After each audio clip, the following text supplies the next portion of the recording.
In Jesus' name we pray. Amen.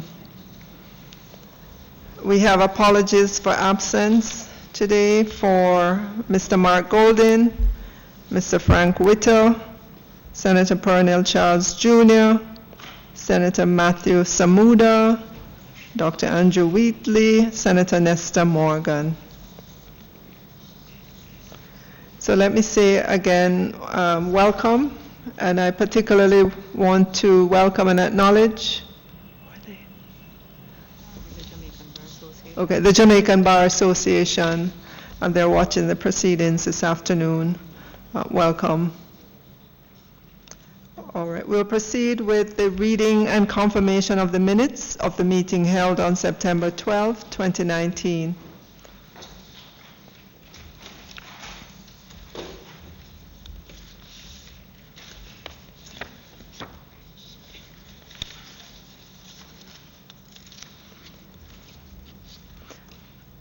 I have one correction or just a question on page 2, the last paragraph in the middle. I didn't quite understand that sentence that began, well, after the one that said Mr. Robinson cautioned that there might be a challenge with complying with the proposed legislation based on the fees to be charged. He suggested that guidance should be provided on the issue to ensure that large companies such as banks, which had a legal department, would not only comply. It didn't quite, yeah. I think the concern I was trying to express is that the fees may be an inhibitor to smaller companies, and that larger companies would be in a position to actually absorb the fees.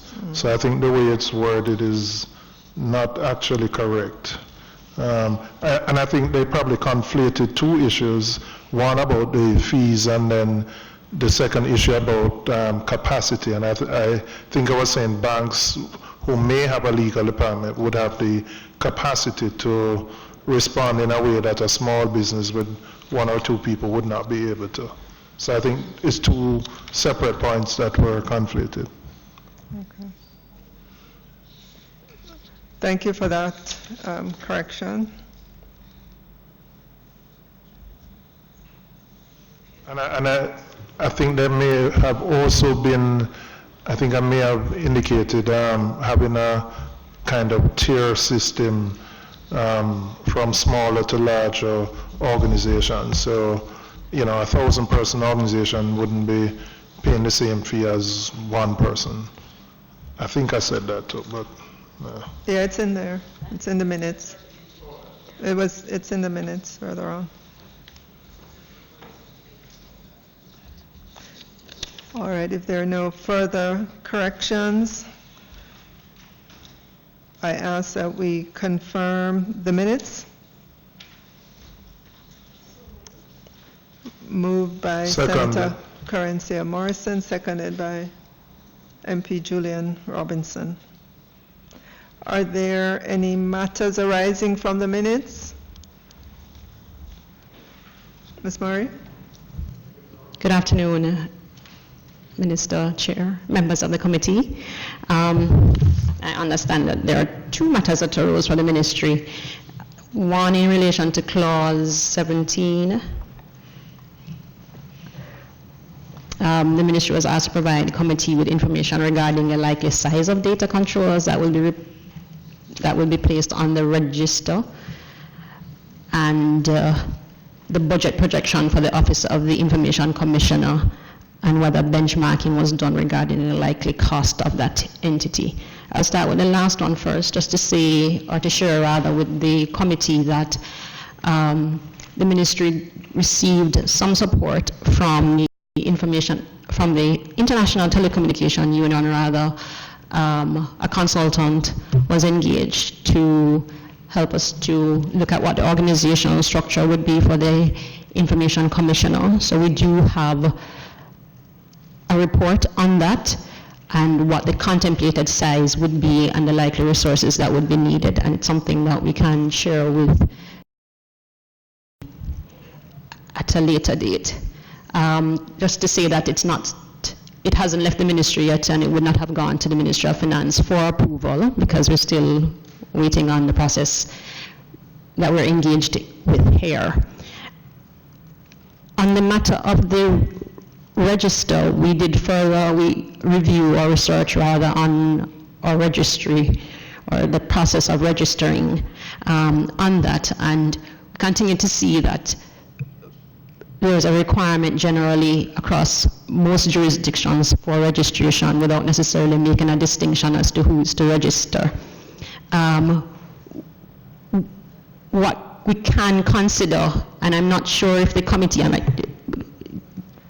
was in agreement generally that all DPOs, all data controllers should be registered, but the concern is, based on the conversation that just happened, that we should be mindful of the cost of registration.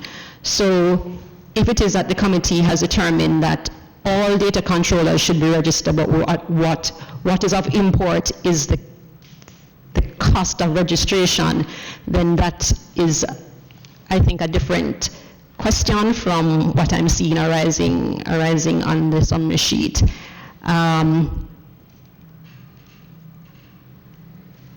It's something that would have to be contemplated as we consider what resources the office would need in order to carry out its function.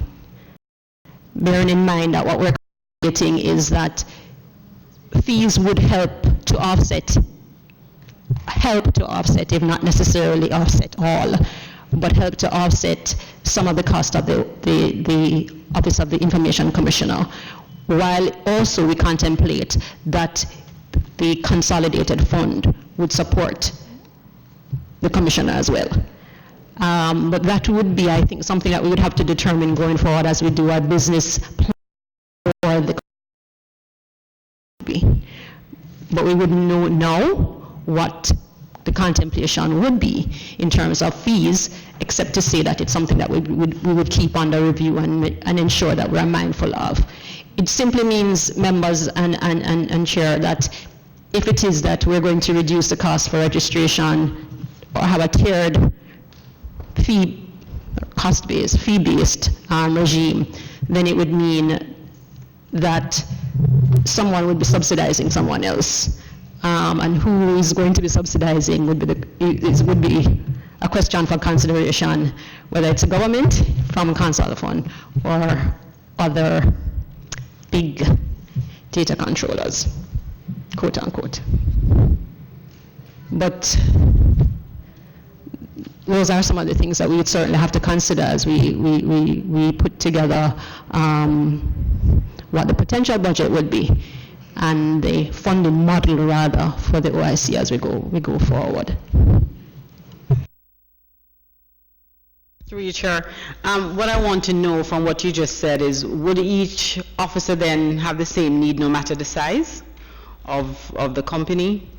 Would each data controller, or who would have to pay the fee? Would it matter the size of the company? Or how would you do that?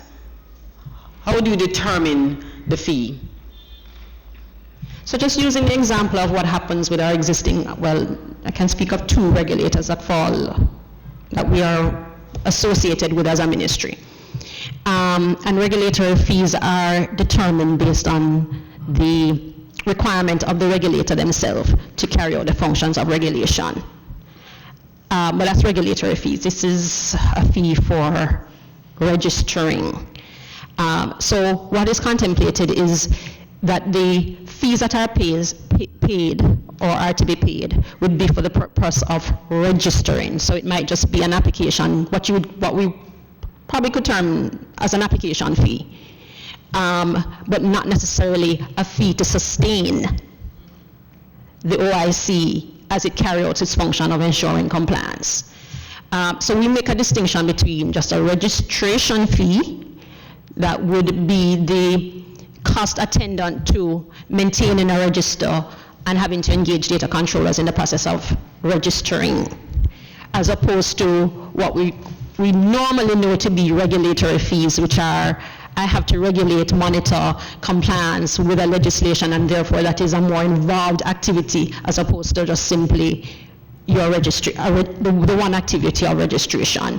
So we make a distinction between that. So it's not contemplated that that would be necessarily onerous, as I would like to think most regulators would think regulatory fees are onerous. So we make a distinction between the two things. It's not fees, it's a registration fee, and you pay and we maintain. But the business model generally for the OIC would be one that we'd have to look at. What potentially what are the sources of revenue potentially for the OIC outside of just registration fee? I was going to ask, what are the models that you have looked at internationally, and how they approach it? And I think, in a sense, this is probably unique in relation to other regulators, because the scope and the breadth of the persons who would fall under a data protection legislation would be far greater than I think any other regulator that would currently exist. So in the contemplation of the business model and also how we enforce collection, that's going to be an issue. But you're talking about this could be hundreds of thousands of persons who could be potentially, who would have to pay a registration fee.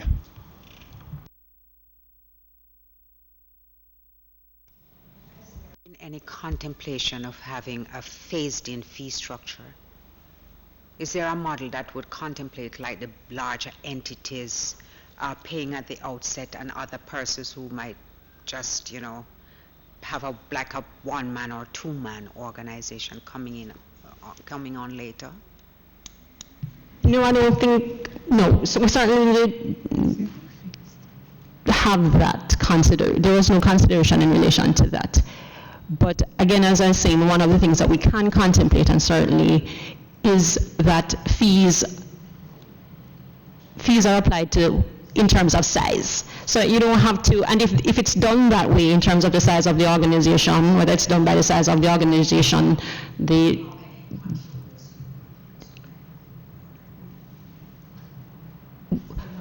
well, what we would look at in terms of size, either the size of the organization itself in terms of employees, or you could look at revenue or turnover, that's one way, or you could look at what kind of data, the magnitude of the data which is being processed. So there are different ways that you could determine size and then determine which one, but it's not something we wouldn't contemplate having a phase system in, because then the question becomes, are we going to register them at the first time for free and then impose a fee going forward, or do we just impose a fee that is manageable? Yes. My concern about it and why I raised it is because you want buy-in at the outset. You don't want to be, you want as many people to opt in as possible, because we have to be realistic and pragmatic in terms of how our country functions. And you don't want people going under the radar or opting not to comply, but finding a system that will make everybody want to participate at the outset or as quickly thereafter as possible. Yes, I agree with you, member. This is a new regime that we'll be entering into and want to encourage rather than discourage persons, and so I agree with Ms. Murray that the fees will not be, the registration fee will not be onerous. And again, as she said, we're going to be looking at the model, the financing model going forward, but this entity was not contemplated to be like a money maker whatsoever. Yeah. Let me draw your attention to a summary sheet of the decisions made by the committee on clauses 1 to 23 that would have been emailed everyone. So you can see the decisions that have been made on a clause by clause basis and the ones that are to be amended or changed. And if there are any questions, we can take those. But for today, we will begin at clause 22, the first standard, and that's the first standard of 8 standards. And we'll ask Ms. Murray to lead us through the clause by clause. Thank you. Thank you, Chair. So, members, clause 22 deals with the first standard, and the first standard speaks to the need to ensure that data is processed fairly and lawfully. We had comments from the Jamaica Bankers Association, Lawyers Christian Fellowship, and a comment from FLU and one individual, Ms. Peart. Essentially, so if we look at, I'll take it clause by clause in terms of, or subclause, in terms of clause 22.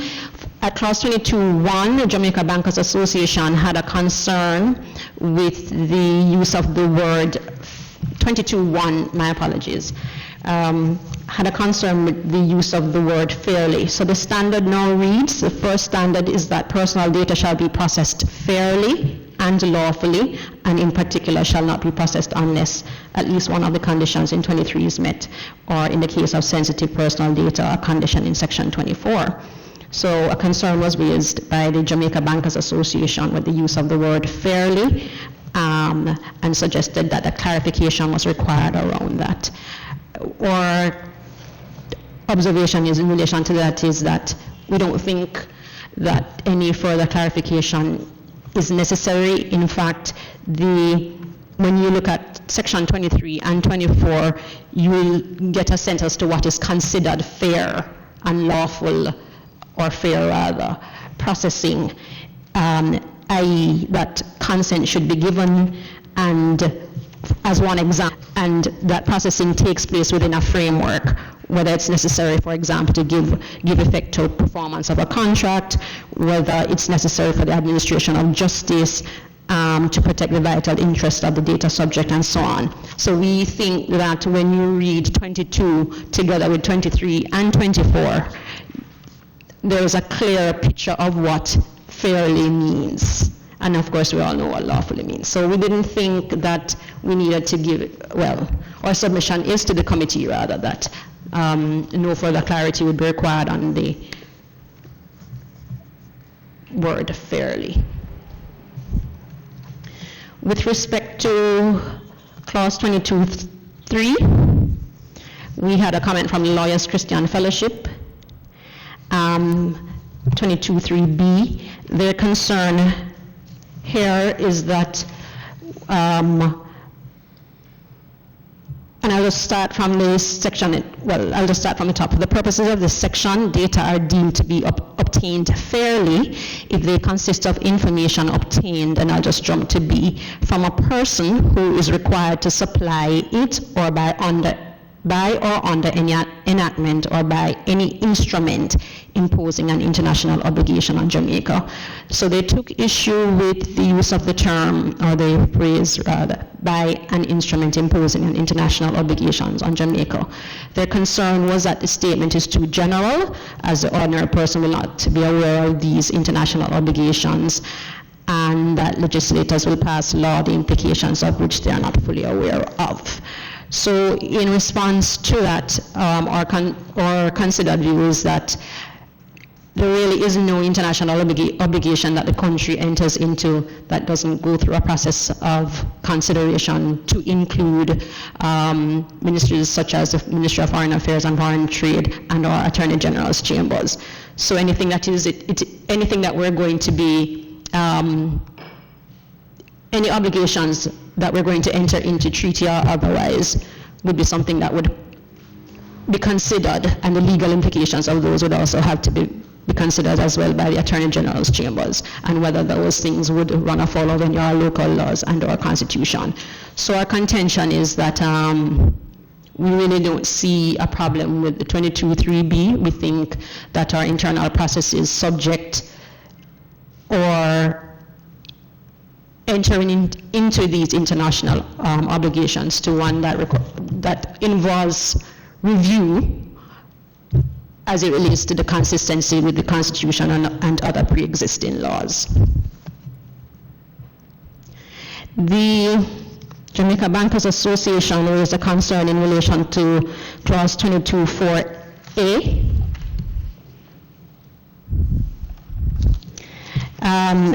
Their contention is that the clause limits data to that which is provided by the data subject, which would therefore exclude sources of information which are relied upon by the financial service providers. They contend that data they use is currently pulled from various sources in order to corroborate data provided by the data subject. And their recommendation is that it be deleted. Not a deletion, my apologies. They recommend that the clause be amended to include that data can be treated as processed fairly if the data is consistent with the data provided by the data subject or from a person authorized in writing. So essentially they want to be able to use third-party information, let me summarize, third-party information to corroborate information that the data subject gives with respect to him or herself. So we feel that this particular clause is going to be limiting in terms of how it is that they operate. What we would want to say in regard to this, though, is that principle seeks to do is to ensure that information that you have on hand is one, fairly obtained and lawfully obtained. And what the clause is saying is that you will only fairly obtain data in relation to a data subject if the data subject is the one that gives you in the first place, or someone who the data subject has authorized to give you. The other scenario, yes, primarily. So our contention is the data subject is the one that verifies what their data is. And unless it is that there are some other piece of legislation or law that empowers you to use them as a source of data, for example, an RGD or so on, then you really need not be verifying through any other source other than the data subject or a person authorized by him or her.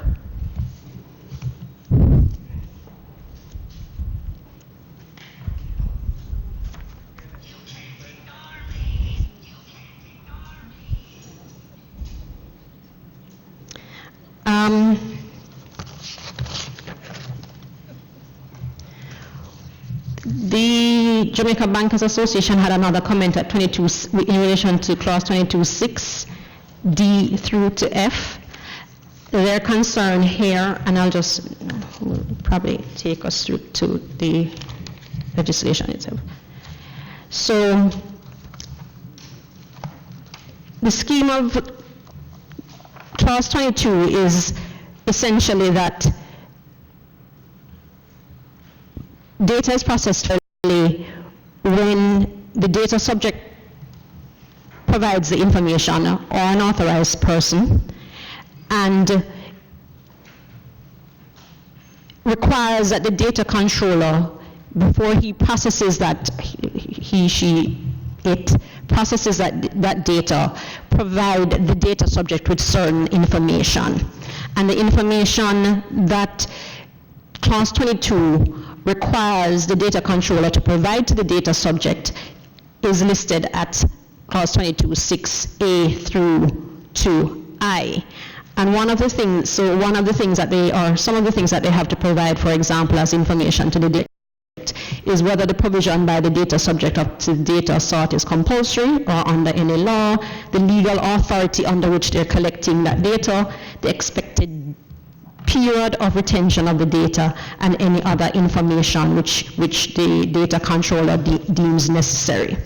So the ministry's response in relation to that is it's at page 77 of our matrix. We contend that clause 22.6d to F does not require reporting of specific poker transactions. Rather, In any case where disclosure to a third party, such as the FID, is envisaged, the data controller is required to advise the data subject that his or her data can be disclosed to that third party and the general purpose for which the disclosure is to be made. So our contention here is that there shouldn't be a problem for any financial institution in adhering to requirements under POCA or any other piece of legislation, because what they're providing is not the details of the individual transaction to a data subject, but simply putting the data subject in a position to understand that they have an obligation under that piece of legislation to share information with law enforcement. And we don't think that that is something that any financial institution or any data controller for that matter should deny the data subject. Data subjects should know what the possible intended purpose of data or the third party to whom data could possibly be sent. And that's all. So as customers of the bank, we simply know that it is possible that any transaction that we involve ourselves in relation to the bank can be sent, but we don't know the details, we don't know when, and that is not what the legislation is requiring. The legislation is simply requiring them to tell customers or data subjects that it is possible, it can happen, and I am under an obligation by law to do X. So we didn't support the exemption that is requested by the Jamaica Bankers Association. Ms. Murray, could you just contrast that with what exists now? Because right now, the financial institutions, right, but they without letting you know, right? So we're saying in the new regime, there's an obligation to tell you that this could happen at some point in time, right? I think now what happens is that there are some customers that may know that these are requirements for whatever reason, but it's not necessarily because the bank has told you. You may just know because you know the law. But what this is doing is placing an obligation, and I don't want to single out the financial institution. It will place an obligation on any data controller who has a legal obligation by virtue of another piece of legislation to share the purpose to which or the intended or third-party recipient, possibly intended third-party recipient that could receive the information. And that's just knowledge. By reading here one of your recommendations in that same section with clause 22.7, will we then have some sort of a, possibly say, educating the citizens that from time to time they actually can check to make sure that as far as the registration maintained by the Information Commission, that they can actually check that at all times? We will be able to have some sort of education out there to the general public to know what they can and cannot do. Will that be something that be instituted? Absolutely, because this is a whole new regime that's going to require public education so that citizens understand what the new rights are and what the obligations on the part of the data controller is. You know, that we have an obligation as government to ensure that our citizens understand the new law. Right, and it would be a continuing part of the commissioner's function as well to do this. I mean, we certainly as the ministry would do that as a precursor, but a continuing function of the commissioner thereafter.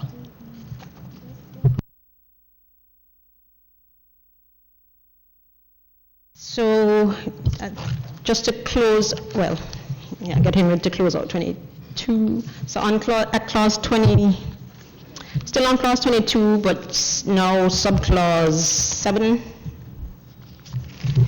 The Lawyers Christian Fellowship felt that the provisions of 22.4b or 22.7a limits the right of the data subject their contention is that it means that whenever the information is necessary for a legal obligation, the data subject is not to be provided with the required information, not even after the information is recorded. We ask the committee to note, however, that the exemption in clause 22.7 is not unique. In almost every data protection regime, there exists exemptions to the right of disclosure to the data subject, for example, for purposes of national security or law enforcement. The clause provides one such instance where, by virtue of the provisions under other enactments or for compliance with other legal obligations, the data cannot be disclosed. And I mean, it's tied into the conversation discussion we were having earlier about financial institutions and their obligation. The details of the data wouldn't be shared necessarily for national security, law enforcement, prevention and detection, and so on. And there may be pieces of legislation that bar you from disclosing. And we're saying that in every data protection regime, there are exemptions where things can't be disclosed to the data subject because it would put, for example, a possible investigation in jeopardy, and so on. So while we note the Lawyers Christian Fellowship's concern, we are saying that if it is that a data controller by virtue of another piece of legislation which the Parliament of the country has promulgated, determine that that data can't be shared, then this intention is not for this piece of legislation to overturn or overrule, but rather say that you ought to give effect to that other piece of legislation in relation to keeping the data, the personal data, not divulging what those are or what that is.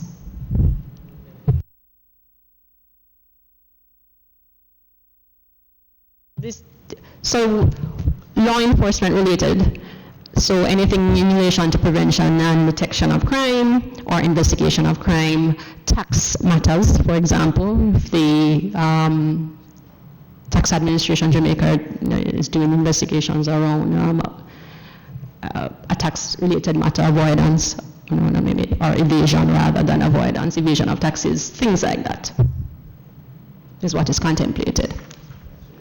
All right. Can't speak to other pieces of legislation, but those are the ones that readily come to mind generally as areas.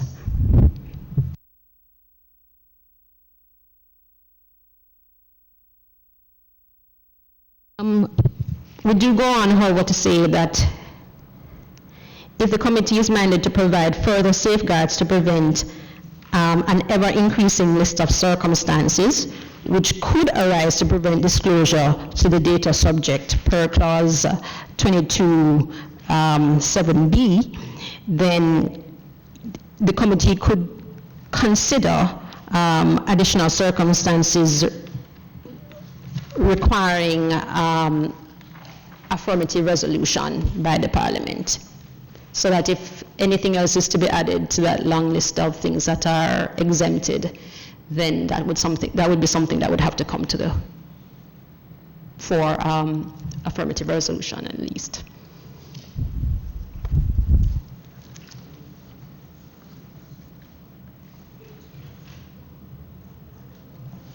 And the very last thing now, just to close out clause 22, we had a comment on 22.8.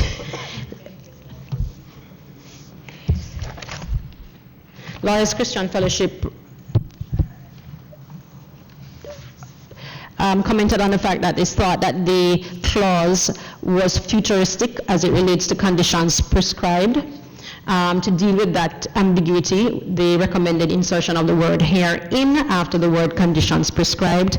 We are recommending that the word herein not be included in the clause 22 as recommended. The conditions referred to in the clause relate to conditions prescribed by the legal framework governing general identifiers. In any event, I think I yield to the CPC on this, but I believe, based on our discussion, a discussion we were having earlier, that the prescribed speaks is prescribed in this legislation, and it really doesn't need herein, because herein would almost be redundant in a sense. But I yield to the CPC on that particular point. What you said is correct. So prescribed by virtue of the Interpretation Act would mean prescribed in or under this regulation. So it would, if it's not specifically stated in the Act, it would have to be prescribed in regulations made under this Act. And the last point I'll look at with respect to 22, Flo had a general comment. The recommendation was that the approach using the UK Act with the details of the application and the standard being placed in a schedule to the Act rather than in the in a schedule to the Act. That was a recommendation that they made. Just note here that we say while the ministry has no objection, would yield to the Office of the Parliamentary Counsel on the matter of the scheme of the legislation. Chair, just before we move on, I still am bothered by clause 22.1. I'm just wondering, the Jamaica Bankers Association, what is the mischief that they think that the word fair not being defined would cause? I can't overlook the fact that they are asking us to provide clarification for the word fairly, as the requirement is subjective. Is it a case where what one entity may consider to be fair is something that another may consider to be unfair, and therefore, despite the research findings that is showing here that fair and lawful is widespread across jurisdiction without being specifically defined, that being so, does it necessarily negate the fact that a clear definition of fair could be helpful or useful? So, thank you, Member. So when we look at the clause, we're saying that the clause in its entirety defines what is fair. So if you look, for example, at 22.3, it says, for the purposes of this section, data are deemed to be obtained fairly. 22.3, this is page 33 of the bill. So clause 22.3 says, for the purpose of this section, data are deemed to be obtained fairly if they consist of information obtained from a person who is authorized by or under any enactment to supply it, or from a person who is required to supply it by or under any enactment or by any instrument imposing an international obligation on Jamaica, or for the purposes of determining the suitability of a person for an honor, scholarship, prize, bursary, or other award. And then in subsection 4, or subclause 4, it says, in these, it prescribes instances when processing will not be treated as fairly done. So between subclause 3 and subclause 4, we're saying that both, when read together, give you an idea of what fairly means. Fair processed data is personal data is processed fairly if you are authorized to process it, whether by some enactment or the consent of the data subject.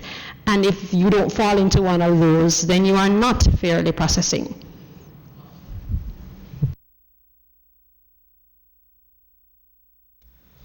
All right. Ask on that, since you got 22.3C, for the purposes of determining the suitability of a person for an honor, scholarship, prize, bursary, or other award. The rationale for that, including that? Right, because so with respect to honors, the process for someone being awarded an honor might not come from the person, the information might not come from the person themselves. You will probably have a form, an application form filled out, and someone makes a recommendation as to, I think Minister Williams should receive an honor, and that is not coming from Minister Williams. It's coming from a third person with all the good details about you, but recommending you for an honor award. And in that instance, we're saying that information is provided, while coming from a third party, would still be considered fairly, processed fairly, right? All right, members, I am going to put to you the first standard in clause 22 with the recommendation from the ministry with regards to the safeguards, further safeguards.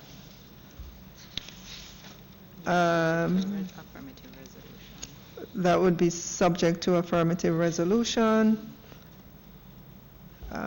If there are no objections to clause 22 with that recommendation, we will move on that.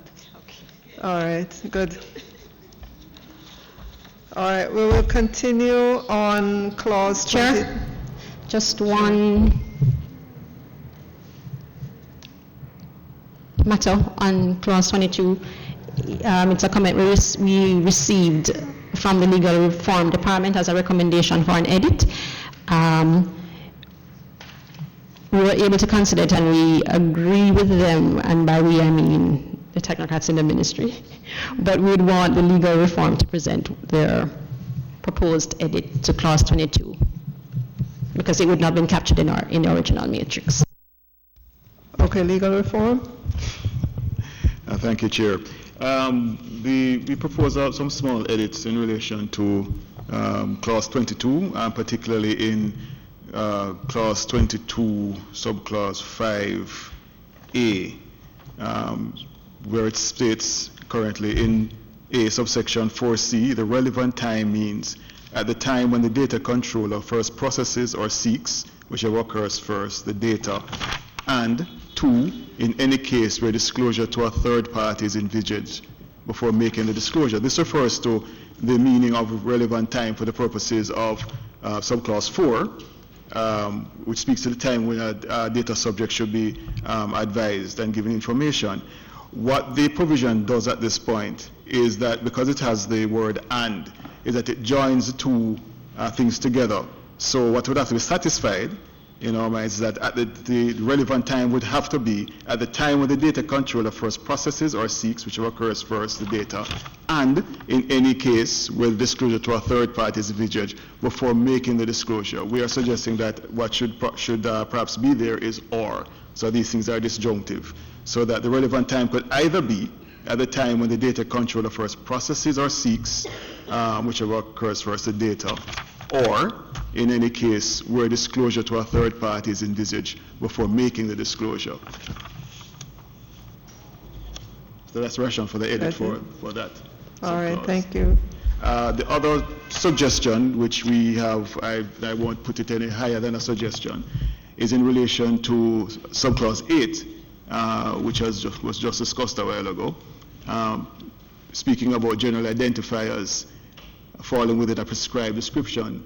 We thought it might aid in assisting persons who will have to read this law sometime later to indicate that, and I tread carefully here because I hear the words of Chief Parliamentary Counsel, that notwithstanding that prescribed would have to be understood as prescribed in this act, that reference could be made to section 76, the regulation making power. And this will be consistent, we think, with some other provisions in the bill as it stands that makes reference to things prescribed by the minister under clause 76. But that's, as I say, a suggestion.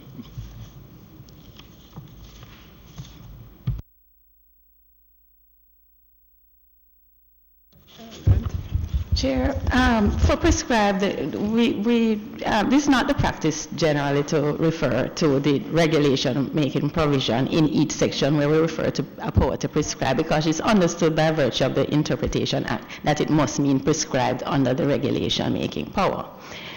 So we would not support that change in terms of subsection 8. For subsection 5, for the word and or the word or, it's really a policy matter. It would have a different effect putting or there, because that would mean it would give the data controller a choice of not giving the disclosure at the time when he first processes the data. He can then opt to only give the disclosure at the time when he's disclosing, before making the disclosure to a third party.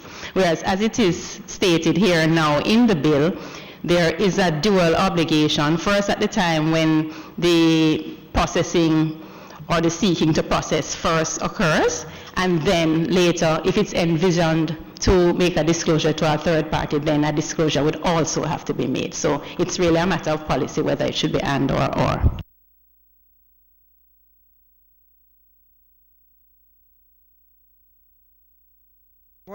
Could I ask, what's the implication of the choice? What's the implication of the choice? The implication, if you change it to or, would mean that a data controller, in respect of this category of information, could go ahead and process without providing the information, and would only be obliged to make a disclosure to the data subject in the event that he contemplates disclosing to a third party.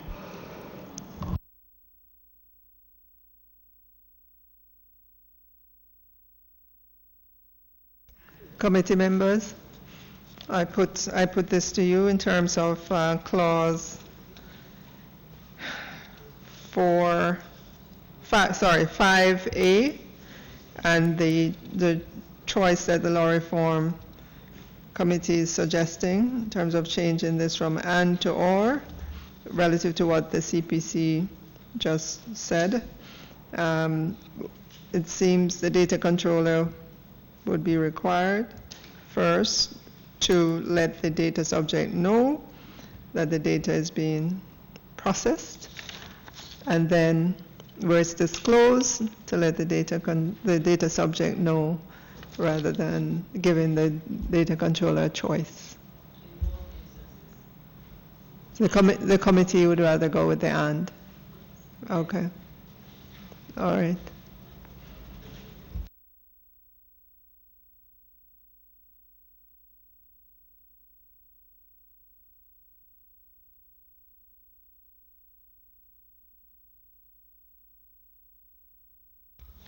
All right.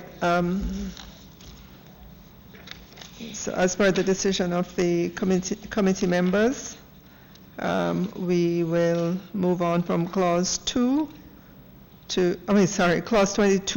to clause 23, conditions for processing personal data in accordance with the first standard. Ms. Murray. Thank you, Chair. Okay, so with respect to clause,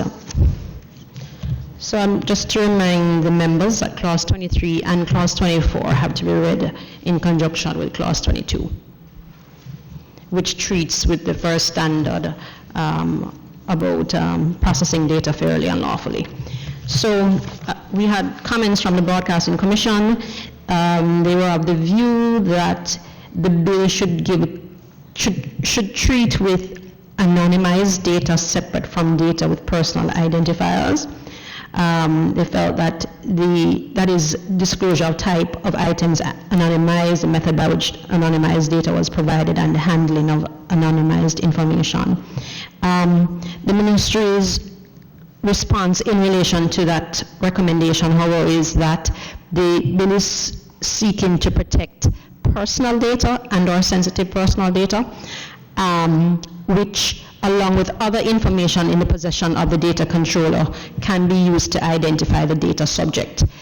Once anonymized, the consent from the data subject is not required for anonymized data to be used or transferred.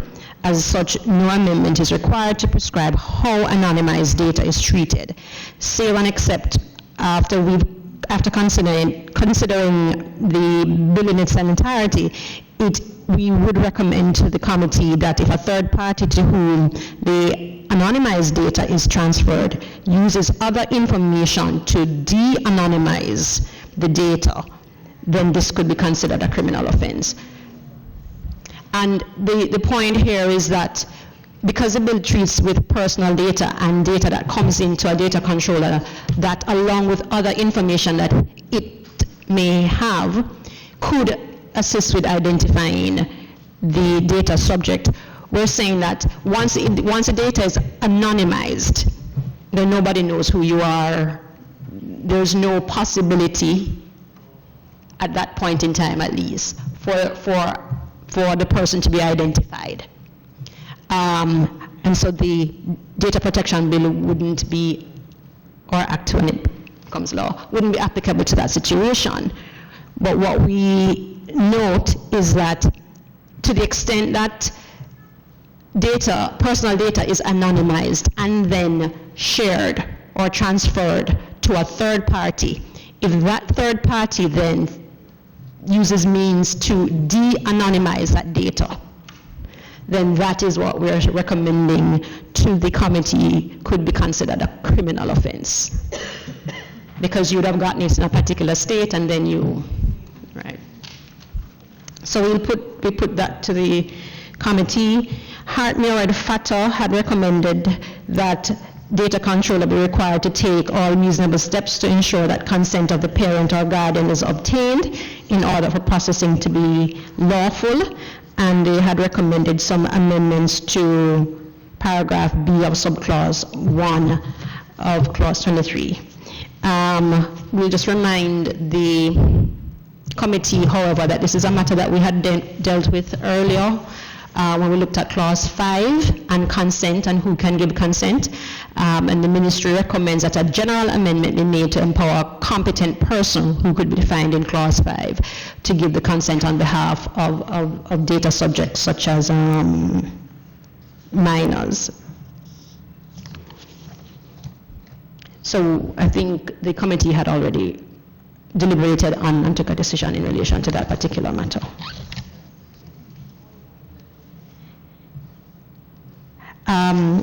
Another question from Hart Mirad Fatah, clause 23(1)D. They thought that further clarification is needed on what the term vital interest of a means of a data subject entails.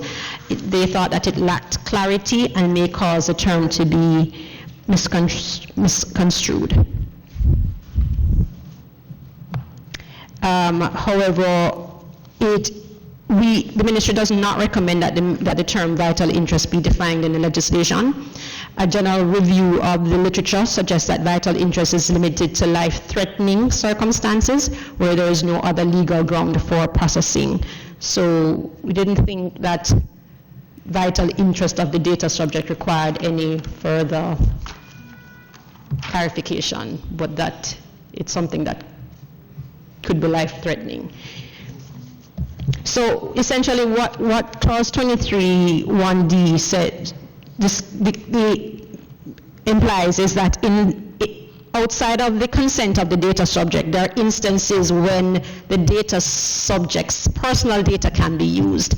And one such instance is where the processing is necessary in order to protect the vital interest of the data subject. The concern that was being raised, as I said before, was that it wasn't clear what vital interest meant. And as I indicated, our review suggests only one meaning, and that is something that is life-threatening. So we'll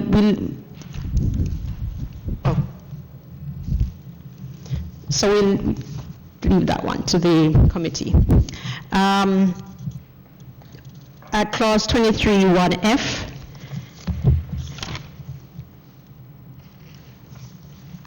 the Lawyers Christian Fellowship had a comment. Their concern was that the rights of the individual given in clause 10 are being subjected to legitimate interests pursued by the data controller or by any third party to whom the data are disclosed. They thought that the term legitimate interests could include sale of the data, and that would then mean that the rights of the individual under clause 10 cannot be exercised.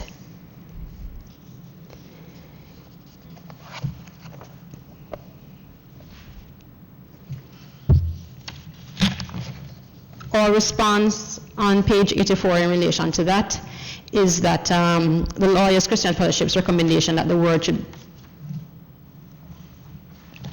My apologies.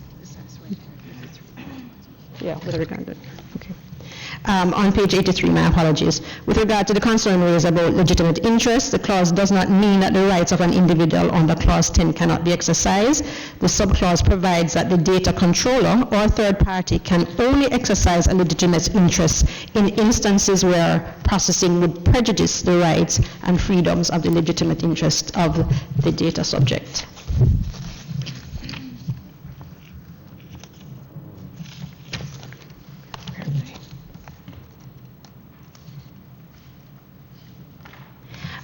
At clause 23(1)(e), there was a concern from the Jamaica Computer Society and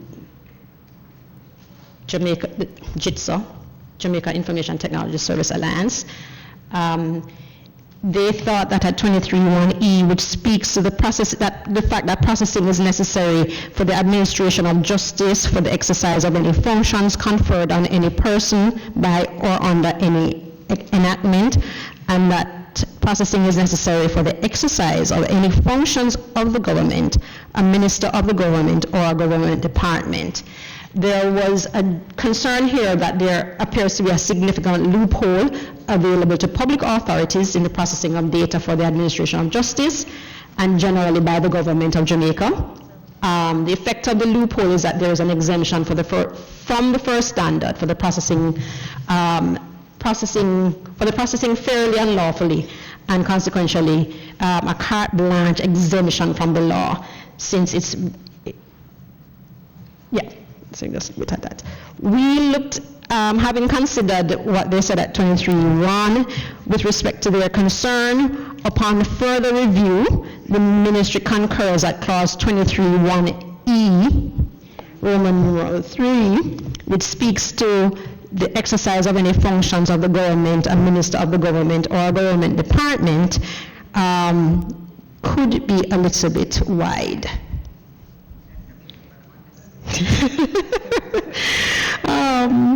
So we say maybe too wide. Yeah, that was recommended to be deleted. So we recommended that it deleted.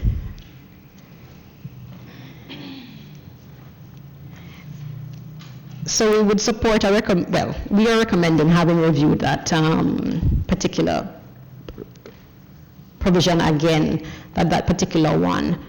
So what would remain then, if the committee is minded to accept the recommendation, is that the processing is necessary for the administration of justice and for the exercise of any functions conferred on any person by or under any enactment. And then we would delete the third one, which speaks to the exercise of any functions of the government, a minister of the government, or a government department.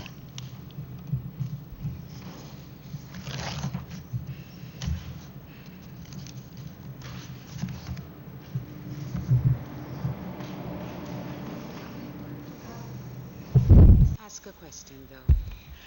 What are the sorts of things that would be contemplated as for the exercise of other functions of a public nature, exercising the public interest by any person? Can you use the microphone, please? I'm sorry, it's Yeah. on, but Okay. it's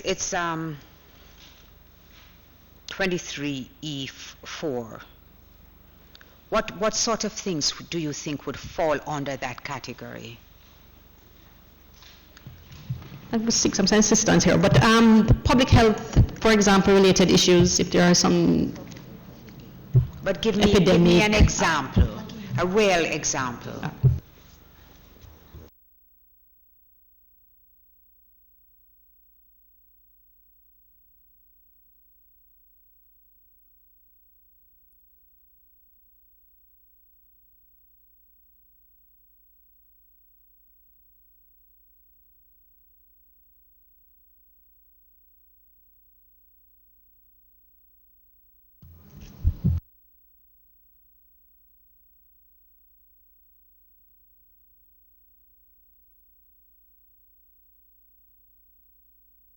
Sorry, it really matters that are what would have fall widely to impact the entire public, possibly. And we think about public health. I'm sorry, I didn't get that. Right. or an epidemic or something of the sort, and in exercising that function, there are activities that, there are things that you have to do to protect life. And in those instances, we were saying that the government would have to do or process data, which may not with the consent of data subjects, but it's something that is required.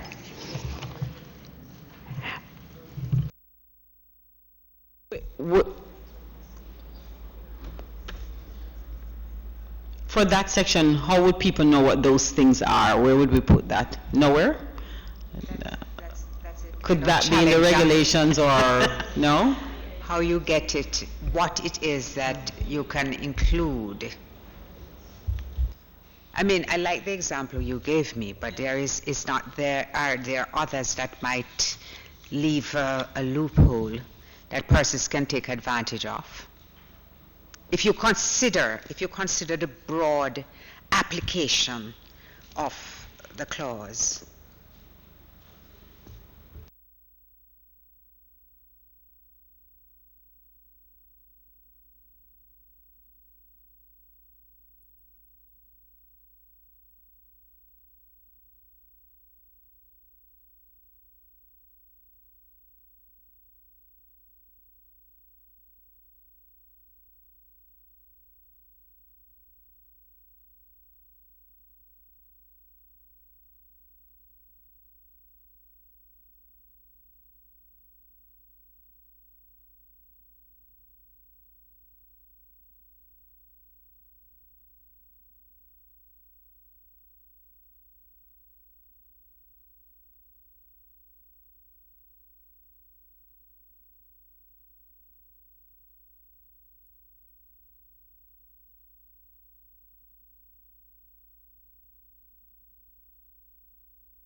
Forgive us, but we're just having a conversation.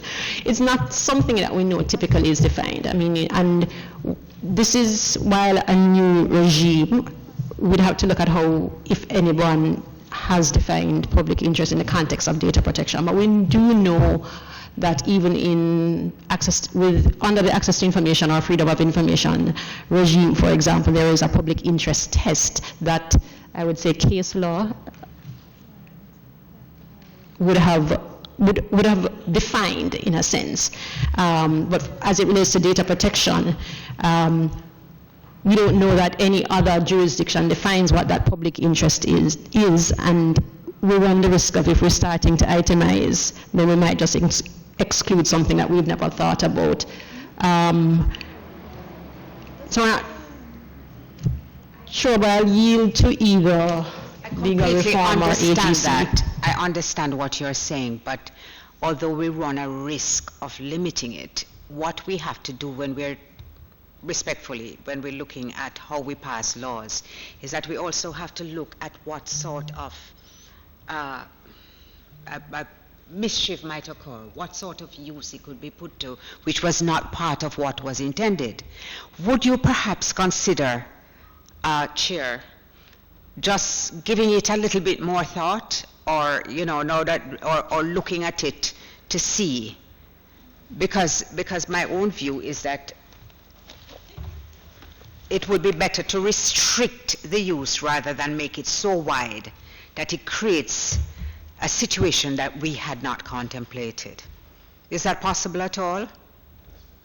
Could the word endangering public interest, could something like that maybe be added to say, because if you say endangering public interest, then that could mean, you know, what we were talking about. It could mean a number of things.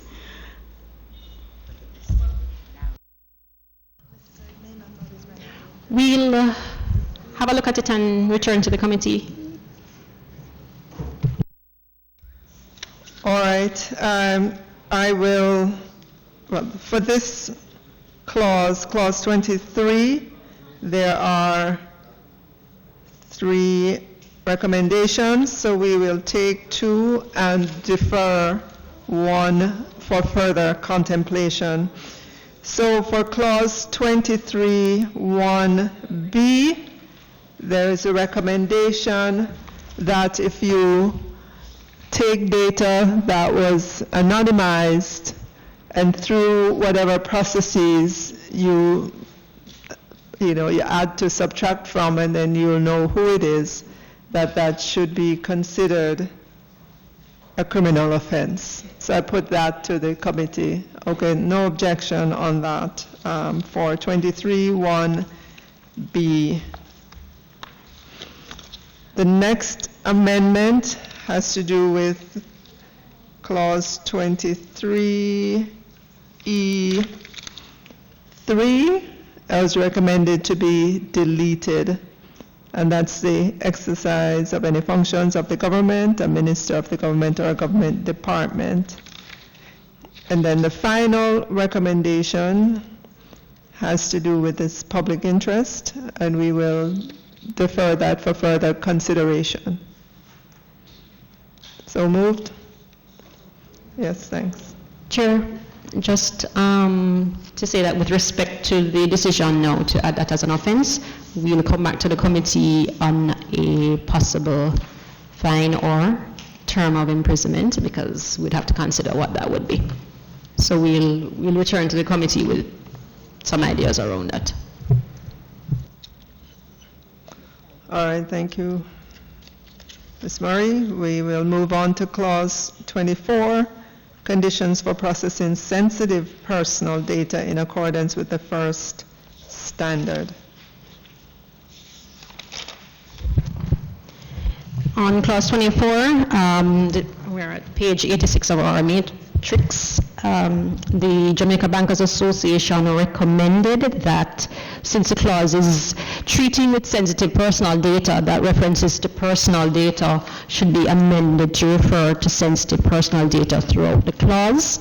And the ministry had no objection to that, and we put that to the committee as something that it could support. Hart-Mirad Fatah again made recommendations similar to recommendations they would have made in relation to clause 23, to the extent that where the data subject is a minor, all reasonable steps are to be taken to ensure that the consent is given or authorized by the parent or guardian of the minor. And just to remind the committee that this would have been something that we would have discussed just now when we discussed 23, as well as when we spoke about clause 5. The Lawyers Christian Fellowship had a comment in relation to clause 24, 1J. Excuse me, the clause 24, right, what's the contention about having it in writing, to remove the words in writing? Right, so they were recommending that the clause be amended to remove the word in writing, and our recommendation, and that's Hart-Mirad Fatah. It certainly is the view of the ministry that in relation to sensitive data, that consent should be given in writing so that any other action would not amount to consent. So it couldn't be something that you imply. So recall that sensitive personal data is defined in the legislation as including things such as your medical, health, biometrics, and so on, and which is a higher standard from just, or we're making a distinction between just personal data, which would include your name, address, etc., and sensitive personal data, which will now speak to your health, with possibly health or physical or mental conditions. That higher standard, therefore, comes with a higher standard of consent, and we're saying that implied consent couldn't work here.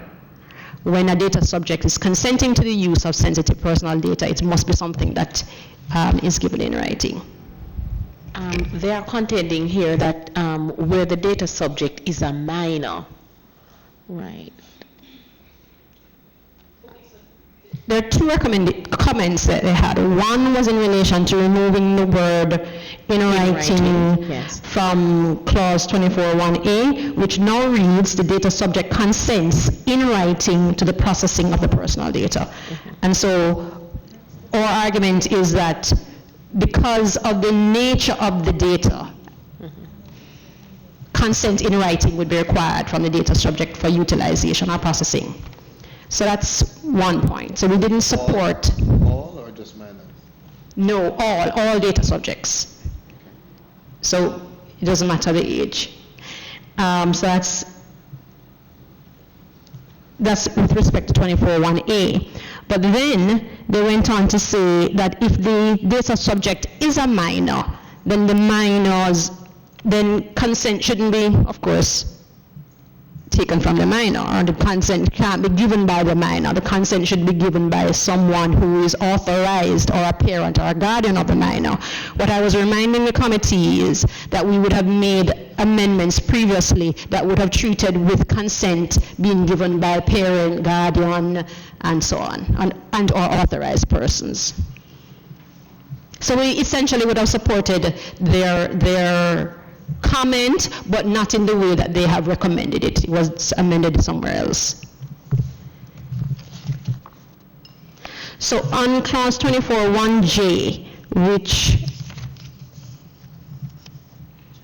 speaks the processing is of a sensitive personal data consisting of information as to racial or ethnic origin, the Lawyers Christian Fellowship was of the view that the inclusion of this particular provision wasn't necessary in the context of Jamaica.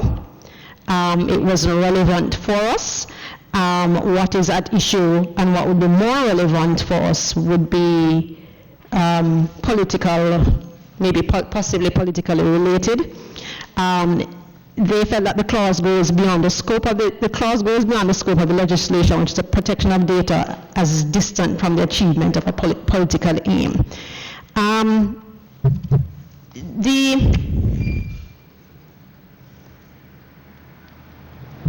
The ministry's response, though, however, is that while we acknowledge that in our current social climate, discrimination may not be based on racial or ethnic origin, we believe that the legislation should, as far as possible, contemplate any and address future eventualities. Consequently, we see no harm in retaining in the legislation references about racial and ethnic origin. Because the fact that it is not our current reality doesn't mean that it could never become. So it's, or in our view, is kind of, in this sense, future-proofing the legislation for in the event, to the extent that there are any such eventualities.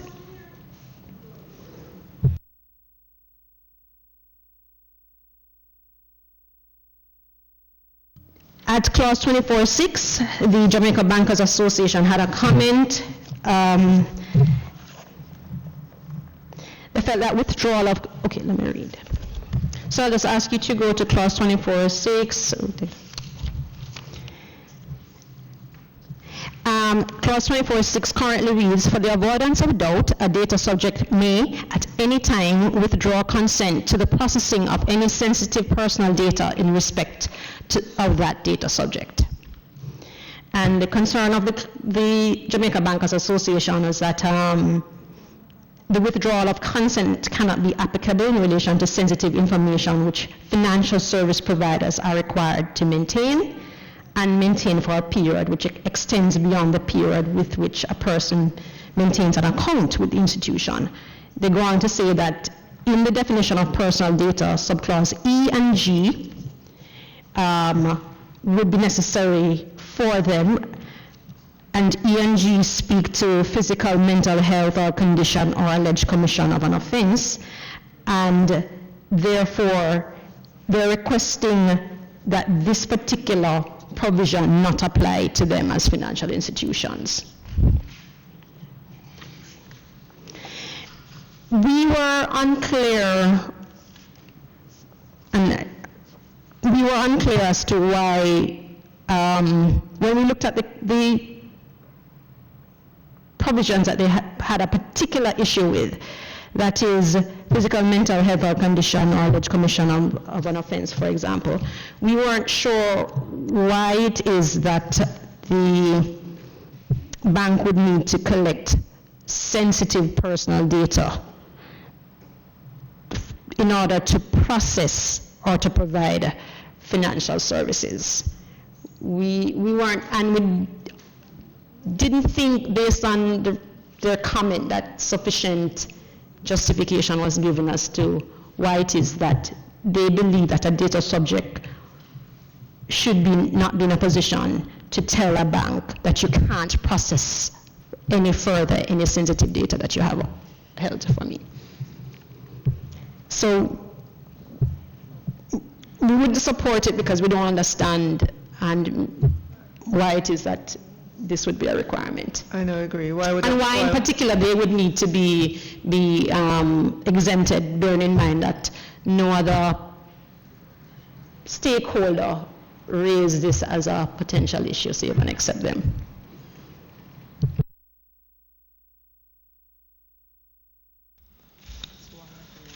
Okay. To the committee members, clause 24. Well, before I put it to the committee, just a quick question, Ms. Murray. On 24.1a, this is from my recollection, when we're talking about consent in writing, in the age of, in the digital age, does writing means on paper, electronically? Does it have to be defined? By virtue of the Electronic Transactions Act, anything that can be done in writing can be done electronically. And that's not applicable to all laws. Right, unless exempt, and this is not exempt. All right, thank you for that. So I put clause 24 to committee members with the one recommendation, which is the Jamaica Bankers Association, to replace references to personal data with sensitive personal data throughout the clause. The ministry supports that. I would like to know if the committee members support that. Fully supported, Chair, because within the context here, it makes every sense, because there can be a very clear distinction between just personal data and sensitive personal data. So I'm happy that we are accepting the recommendation, and I so support. Thank you.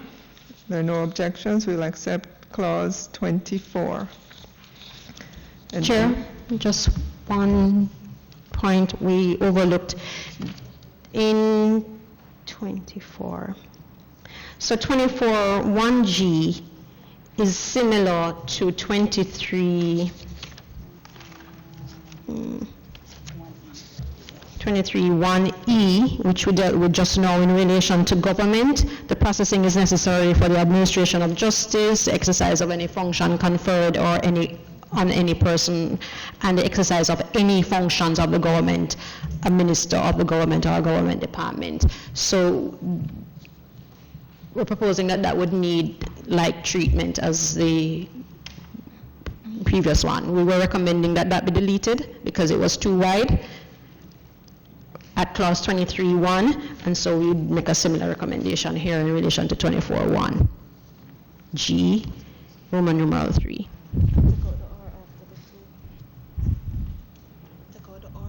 So we put that to the committee for consideration. All right, I put clause 24, 1G to the committee, so we would delete 3, sub-clause 3. Ms. Murray, sub-3, we delete 24(1)G, deleting Roman numeral 3. 3, Roman So numeral we'd be left with administration of justice or the exercise of any functions conferred on any person by or under any enactment. All right, so we delete the word or as well. Okay. I put the clause again to the members, clause 24, no objections. Clause 24 is accepted. So we move on to clause 25, the second standard.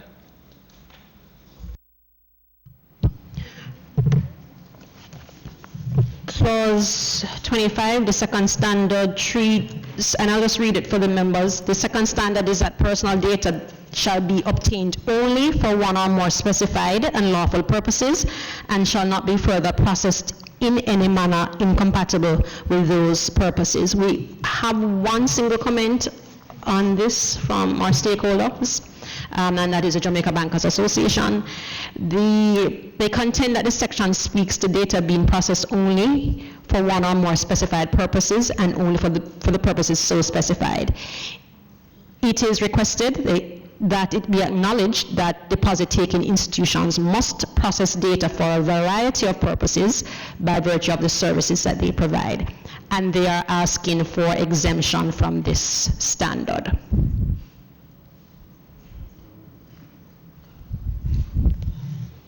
And our recommendation is? And our recommendation is no. We wouldn't support that. We contend that all that the standard is requiring is that when a data controller indicates to data subjects what they're going to be using the data for and the purpose to which they're going to put that data, then that is what they need to adhere to. They want to be exempted because they're saying that they use the data for other purposes, a variety of purposes, and so this particular principle shouldn't apply to them. The contention is data controllers determine the purpose to which, or purposes to which data is, for which data is processed. But they don't want to specify or be constrained. Is that how it is other places, or? No. And what the standard is requiring is that any purpose to which you're going to put that data, the data subject must know. So you can't then say it's A or B or C and then turn around and add D and use it for D. So let me just ask you a question. Right now, deposit-taking institutions have our data and are utilizing it for purposes unknown to us. Is that the suggestion? Perhaps I ought not to have asked that question. But it's a bit concerning. I mean, for them to actually have this concern that is the concern for me. I agree, member, considering that you can list the reasons for which you want it. There's no limit on the number of reasons that you can put forward as to why you need the data. You could easily put a general thing and say, you're a customer, so generally we'll do X and Y. Why do you want full latitude? To not let you know. Yeah. All right, members, I put clause 25, the second standard, to you. If there are no objections, we'll accept clause 25 as is. We'll move on to the third standard, clause 26. Clause 26 reads, the third standard is that a personal data shall be adequate, relevant, and not excessive in relation to the purpose for which they are processed.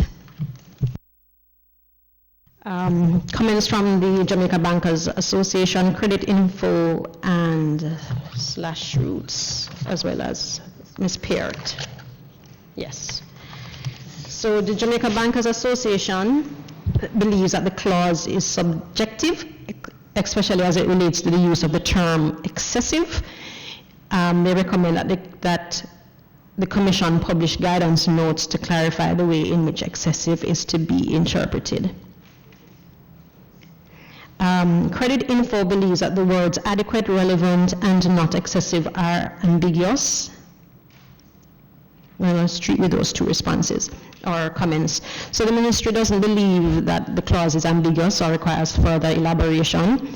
As observed from the research findings, and which would have been made available to members, the clause merely requires that data controllers collect no more data than is necessary for the achievement of the purpose or purposes for which the data controller would have specified.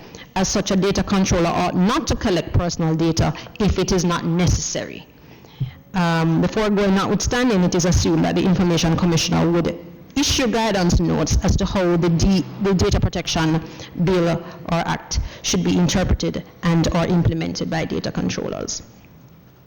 Can I just ask, I was actually going to raise the role of the Information Commissioner. Is it assumed or is it going to be that you will have those guidance notes? Because I remember, and you would recall too, in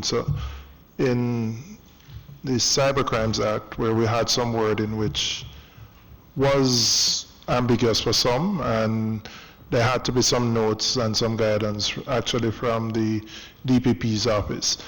I do think the term is ambiguous and it can be interpreted in a number of ways, but if there is going to be guidance, I think the recommendation should be that there be guidance and not assume that there would be guidance. Which term is ambiguous, remember? Excessive, because excessive to you may not be excessive to me, and how far an individual goes in terms of collecting data, you may end up with something being challenged in a court or by the Information Commissioner.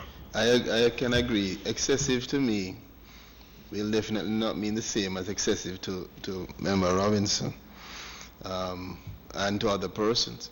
What about GDPR Article 5.1c, where they say adequate, relevant, and limited to what is necessary for the purposes for which they are processed? Would that assist? Member? You have in the research findings, I actually tend to prefer this wording. It says adequate, relevant, and limited to what is necessary for the purposes for which they are processed. And even in the analysis given by the ministry, it says that the data controllers are to collect no more data than is necessary for the achievement of the purpose of the data controller. That's what you're trying to achieve. That's what you have explained. So why not just say that? Because I tend to agree with Member Robinson. Yeah, I would go with the GDPR wording. Yeah. It's straightforward. It's clear. Chair, I do not think that I don't think it's either ambiguous or superfluous at all. I like the analysis and the recommendation given, which to me reads pretty much as that of the GDPR, which is basically saying that once you don't collect data more than what is necessary, embedded in that, it's not even an implication, very clearly stated here, would be that anything outside of what is required could be deemed excessive. So I think it is nicely put, but if we are going for elegance, I suppose the GDPR, I don't know. It's not so much elegance. I wouldn't really consider it elegance. I just think you never know in a scenario, you may get an overly exuberant person who then goes, Well, listen, I mean, it's Okay. we are the members and we are saying that it's GDPR, so, right? GDPR. Chairman? Thank you, members. I can relate to excessive, because I'm sure all of us sitting here has had an experience where you're doing something simple and they want to collect a lot of information from you, and you know at some point it is excessive. But anyhow, the GDPR, excessive in relation to what it is that you are doing. Yeah. Thank you, Chair. We were just trying to clarify the exact wording that we're going to be deleting from the existing to replace with the elements from the GDPR. Yeah, man.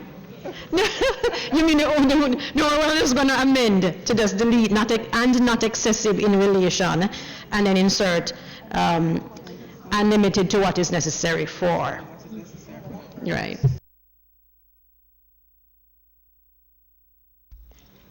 All right, I put the third standard, clause 26, as amended. Could you read the amendment? Sorry. The third standard is that personal data shall be adequate, relevant, and limited to what is necessary for the purpose for which they are processed. For the purposes, right? All right. So I put the amended third standard, clause 26, to members. If there are no objections, we accept the amendments for clause 26 and move on to the fourth standard, clause 27.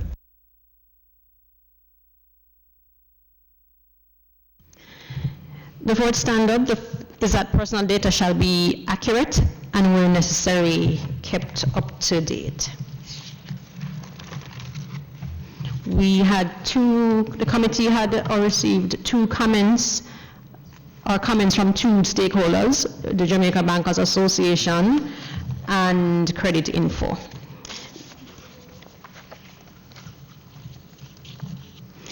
The comment of the Jamaica Bankers Association is that where there is an obligation to keep data up to date, the obligation should be the data subjects, as financial institutions struggle to keep up to date data. It is recommended that the obligation in 27.1 should be explicitly stated to be the data subject's obligation. Their comment on clause 27.2b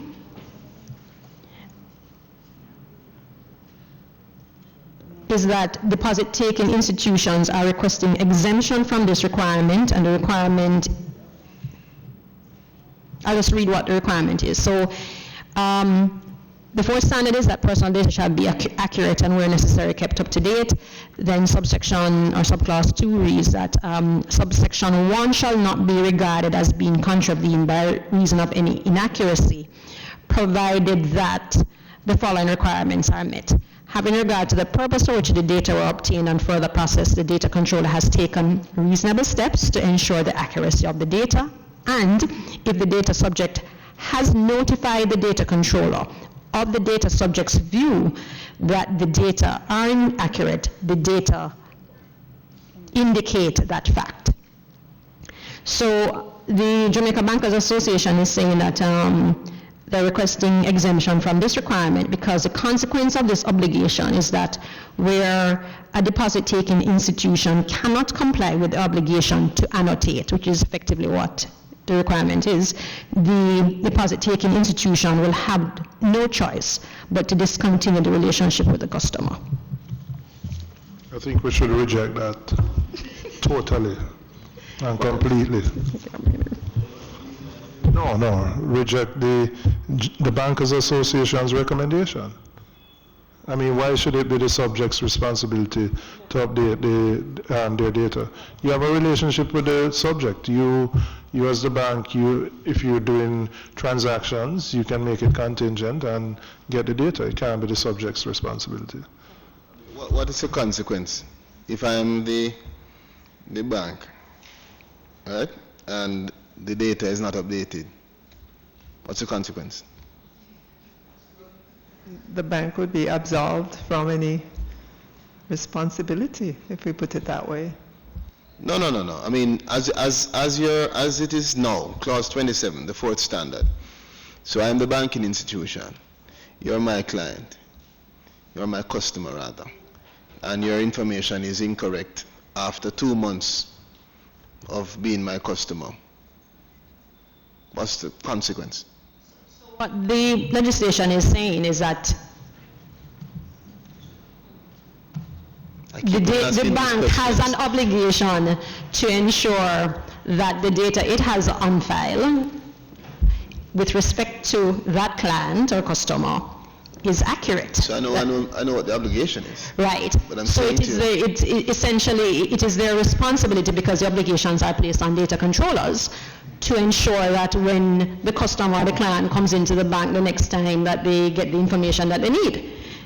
What they're saying is that, and we know what they're saying, it is the data subject that once their information changed should be advising the bank that information is changed. Can I tell you again? And I understand and appreciate exactly what this is saying. It is saying that they're suggesting through their comment that the obligation should be on you, the customer, to update information and absolve them. But again, I mean, I'm sure I'm not going to get the support of my members. Who else is going to update information? If I'm the bank and you're the customer and your information changes, I'm not at your home. So it must be you who's going to update information. As to whether it should be explicitly on you, now that's a different question. But information could not be updated by me. So I'm saying to you, if I am the bank and you are my customer, and somehow 2 months after opening your account, your information has changed and you do not inform me, what's the consequence?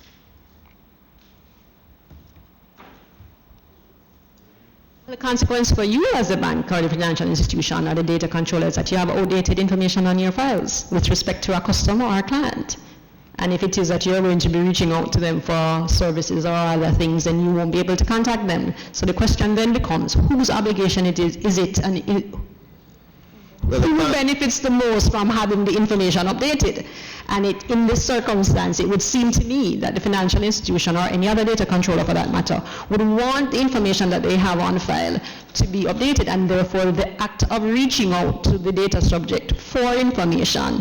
Can you please advise if this has changed, please, that push or pull, whichever it is, must come from that side as opposed to the data subject, who is not, as they have said, they struggle, will not necessarily be advising you every time they move house. So there's no sanction there's no sanction for having outdated information. It's just a matter of whether or not the system will function. And the system can only function if you have accurate information. Am I correct? A sanction in the sense that you would be running afoul of the standard itself, and the standards must be upheld, all 8 of them. So what I'm asking is, if it is that there's inaccurate information, and I'm not saying that I agree with how the Jamaica Bankers Association has articulated their suggestion, but their suggestion actually makes some sense, because nobody else besides the customer could update the information. If I may, Chair. Guide me. In relation to, I don't know if I can guide you, remember, but in relation to this, I think we also have to consider that this is not an absolute statement of responsibility. We have to consider what it says in subsection 2. And in section 2A, it states, having regard to the purpose for which the data were obtained and further processed, the data controller has taken reasonable steps to ensure the accuracy of the data. Persons' addresses can change, for example, and it certainly is a regular practice in financial institutions to ask you, has your particulars changed? Have you changed your address? As an anecdotal thing, I lived in another country for a couple of years. I came back. It took me the better part of 10 years to get my bank to actually note that my address was no longer in that foreign country. I had to come into the bank on several occasions to tell them this. And that's an anecdote. But the fact of the matter is that where we're talking about these kinds of relationships, you have data controllers, which in many cases, and in particular case of banks, are large corporate entities with a great deal of corporate power. And so it seems, quite apart from anything else, that it is not unreasonable to place that burden on them to ensure that the data that they are using, which they use for commercial profit-making purposes, is kept up to date. And as the provision here states, all they need to do is take reasonable steps. If having taken reasonable steps, the customer fails to do that, then the customer is the one who may find themselves prejudiced. And it is just a standard anyway. It's a framework to try and maintain the efficacy of the objective of the act, right? So I'm guided. And on that point, Mr. Bailey, can I just say that I've been trying to get the Parliament to change my email for maybe 1 year. So perhaps we need to have the same fourth standard. Let me turn this mic off. Thank you so much. Perhaps we should make it a criminal offense, member. Let's see. The Parliament would be a data controller, right? They're required to register and required to adhere to these standards. Yes.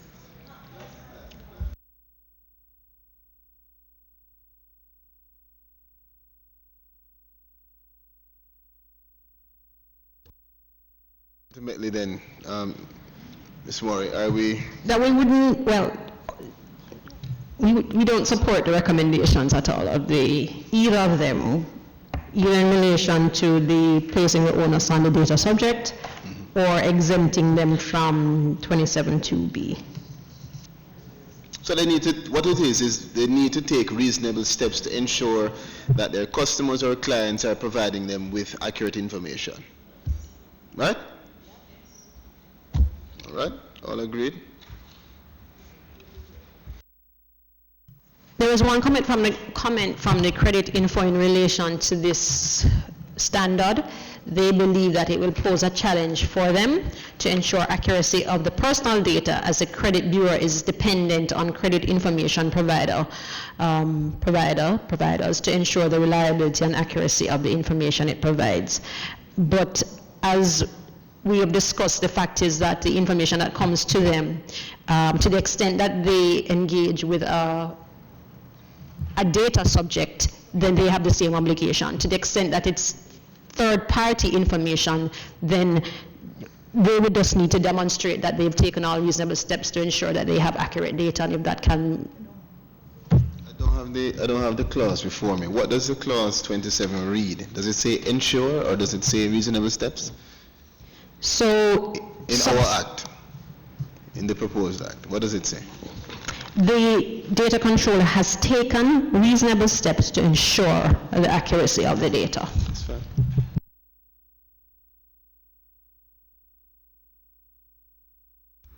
All right. I put clause 27, the fourth standard that requires that personal data shall be accurate and where necessary kept up to date. Put that to the committee members. If there are no objections, we accept the clause without amendment. Accepted. We'll move on to the fifth standard, clause 28. The fifth standard is that personal data processed for any purpose shall not be kept for longer than is necessary for that purpose, and the disposal of the data by a data controller shall be in accordance with regulations to be made under section 76.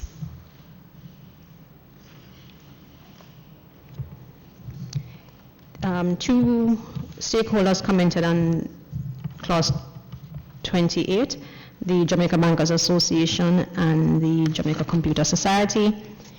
The Jamaica Bankers Association recommended that when regulations are being crafted, record-keeping requirements under the Proceeds of Crime, Money Laundering Prevention Regulations Act and the Banking Services Deposit-Taking Institution Customer-Related Matters Code of Conduct is considered, and the relevant exceptions be made for institutions required to comply with those regulations.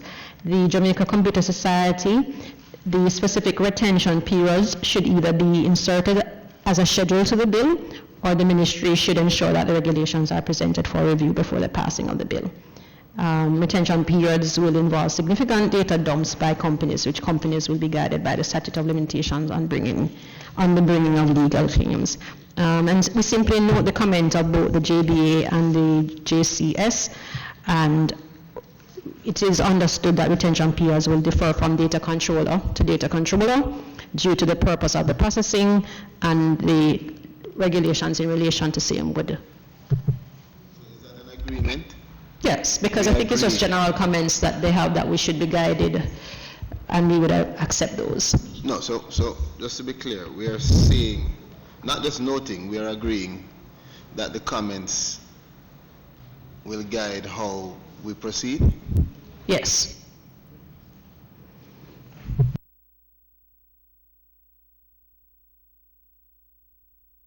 Ms. Murray, just a quick question. As we're going through and we're reading personal data, I remember that in clause 24 we had made a distinction between personal data and sensitive personal data. Should we be reading this as such as we go through, or it just still leaves it at personal data? Well, clause 24 it was specific to sensitive personal data, but we still read personal data in the wider sense of wherever else it appears in broadly to include sensitive personal data. Right? Yeah.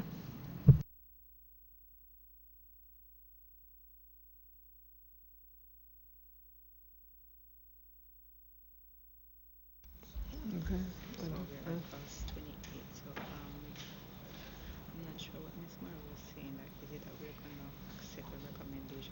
Okay.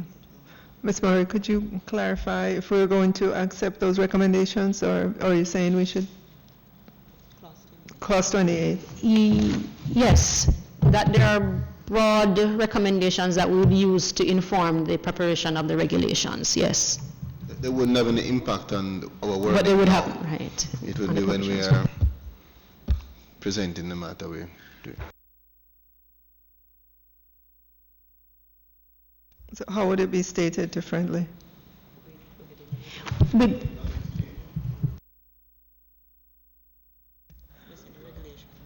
All right.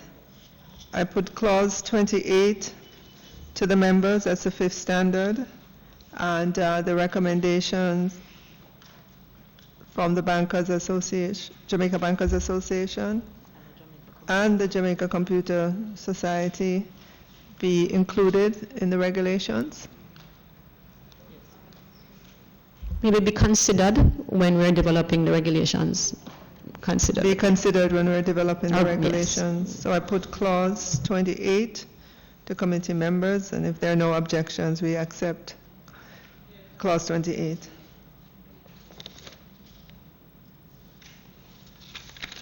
We move on to the sixth standard, clause 29.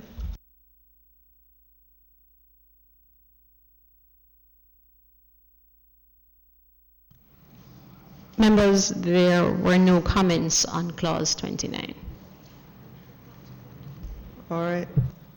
I put clause 29 to committee members, the sixth standard. If there are no objections, we accept clause 29. Okay.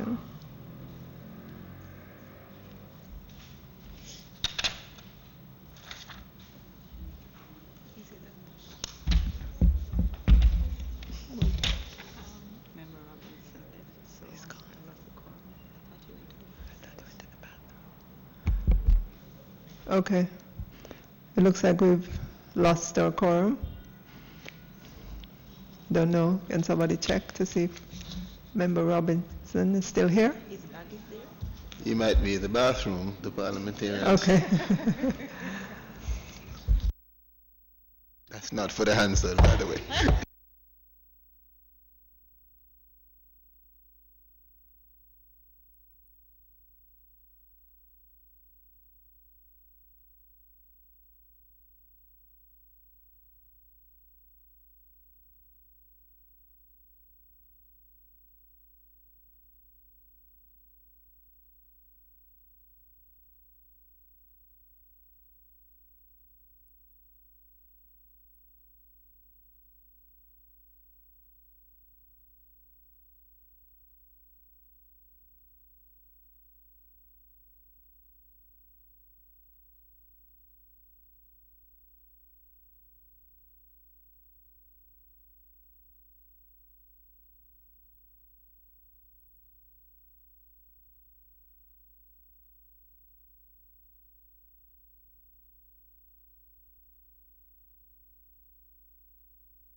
Our members, it appears we do not have a quorum.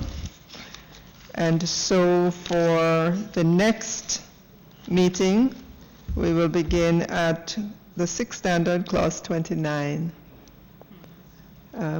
Our next meeting will be next Wednesday at 2 p.m. And members, I have, this is all also. So next week, Wednesday. Okay.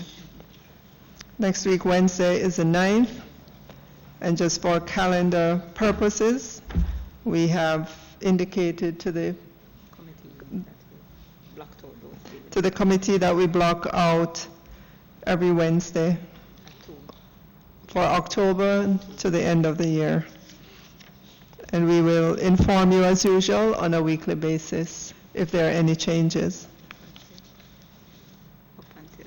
Okay, so we blocked Wednesdays at 2 p.m. up until the 18th of December. We blocked Wednesdays at 2 p.m. every Wednesday at 2 p.m. until December 18th. Of course, if there are issues in any particular week, you will be notified. Huh? 2 p.m. So you come with your belly full already. All right. So come. All right. Good. Okay. So is there any other business? No? So I want to thank committee members.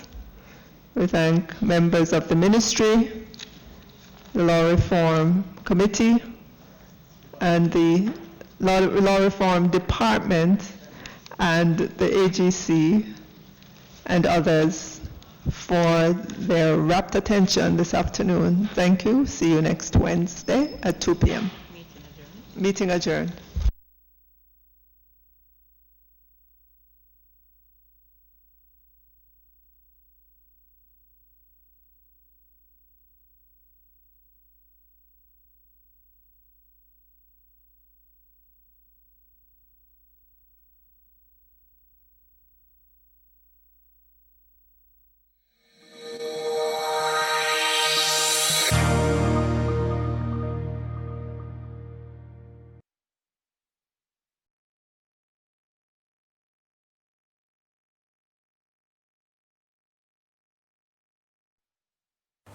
What happened, Tristan?